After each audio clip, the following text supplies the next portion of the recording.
Jamais 2, 103. C'est peut-être ce que s'est dit Maxime Berton en candidatant pour participer aux 12 coups de midi. Si son nom ne vous dit rien, celui qui défiait Céline, la nouvelle maître de midi, ce mardi 28 mars, n'était pourtant pas un inconnu pour les téléspectateurs les plus aguerris. Le trentenaire avait déjà fait ses preuves face à un autre animateur bien connu de TF1, Denis Brognard. Télé Loisirs rappelle que Maxime Berton était en effet au casting de Koh-Lanta, la guerre des chefs, diffusé au printemps 2019. Si est-ce une aventure de dingue, a-t-il résumé quand Jean-Luc Reichmann a souhaité en savoir plus sur sa participation au jeu d'aventure. Si est-ce une promesse que je m'étais faite quand j'étais tout petit, quand je serai grand, je serai aventurier.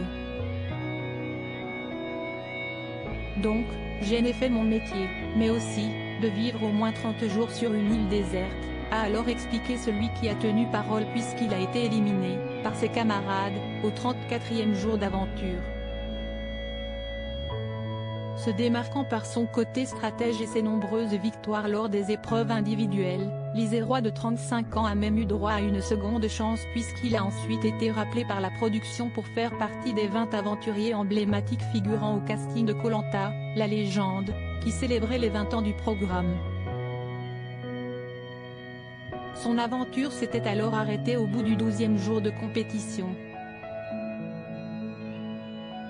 Koh-Lanta la légende, découvrez le casting de cette saison All Stars. Ça explose de saison en saison. S'il n'a donc pas remporté le précieux totem, Maxime Berton reste fan du programme et avoue continuer de le suivre, sauf quand ça tombe quand il est en expédition. J'ai l'impression que ça explose de saison en saison. Si est un jeu d'aventure et de stratégie, c'est d'ailleurs réjoui ce fin stratège sur le plateau des 12 coups de midi. Ne pouvant cette fois compter que sur ses connaissances et sa logique, le candidat d'un jour n'est pas parvenu à défaire l'actuel maître de midi qui a su répondre à la question posée lors de leur duel.